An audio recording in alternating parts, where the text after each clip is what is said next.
There's a quiet futility to Raquel Talon's quest. Another Sunday night in the solitude of one of Halifax's most celebrated buildings, the new Central Library. This is one of Raquel's many jobs. In fact, 7 days a week, she does the dirty work that most Canadians wouldn't touch. You're also paying taxes. I am. You're providing a service. I am. That people want here. I am. The province says they want more people like you. Yes. So does the federal government. Yes. And yet it's not happening. Yeah, it's not happening. Permanent residency is what's not happening. Raquel has been waiting 8 years for that elusive designation that will allow her to stay in Nova Scotia.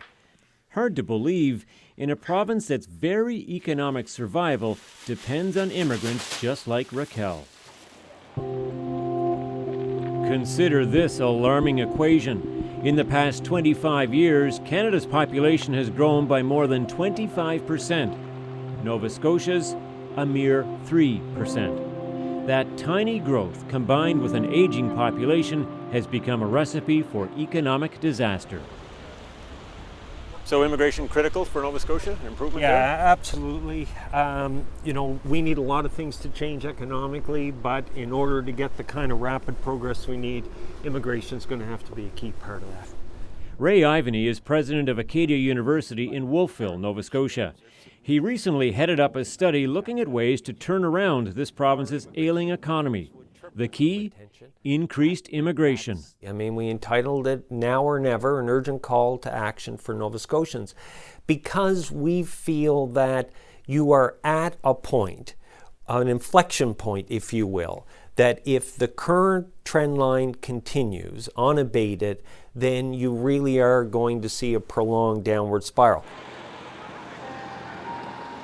The irony is that Nova Scotia is home to this, Pier 21, now a museum celebrating Canada's version of Ellis Island.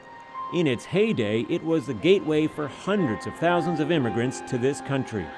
Most of those newcomers headed to Montreal or Toronto, but many stayed in Nova Scotia to work in the coal mines and steel mills of Cape Breton, filling the desperate need for workers of the time.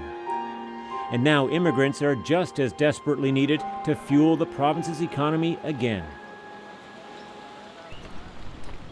Waddy Ferris came to Nova Scotia in the late 1970s after fleeing the civil war in Lebanon.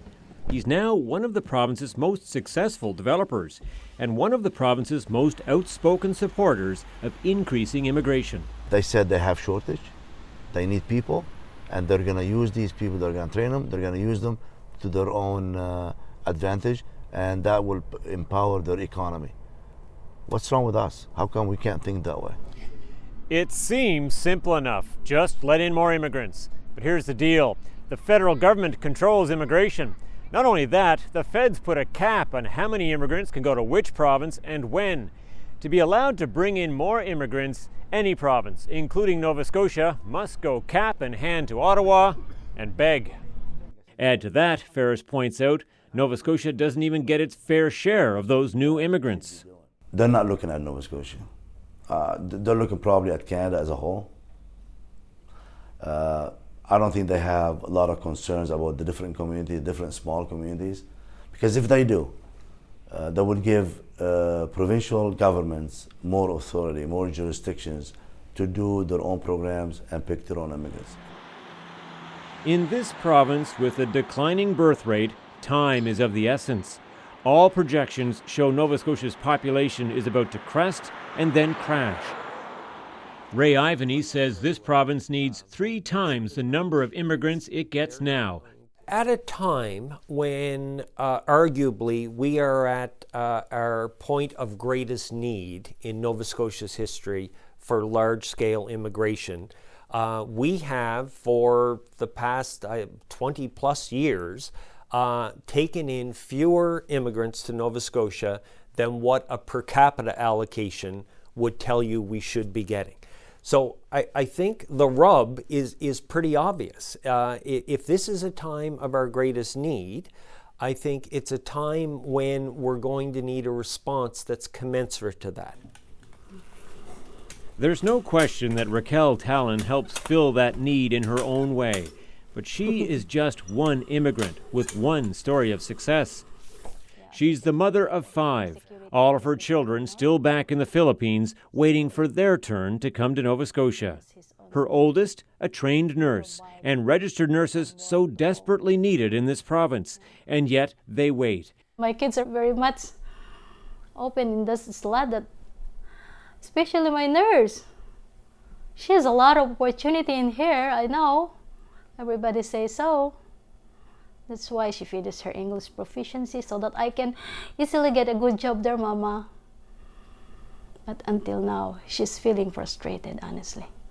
It's an open design system. This is Wadi Fair's most prized development, a luxury condominium building in the heart of downtown Halifax, the pinnacle of his success. I can tell you, I came here with no papers at all. All I had is I had an uncle who lived in Halifax and said to the government of Canada, I'll sponsor this guy.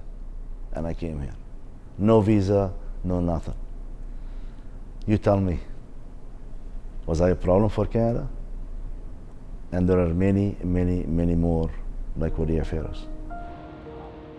To make it in Nova Scotia and make his mark, Ferris put everything on the line. Now he believes it's time for Nova Scotia to do the same, to step up and attract more immigrants to secure the province's economic future. Tom Murphy, CBC News, Halifax.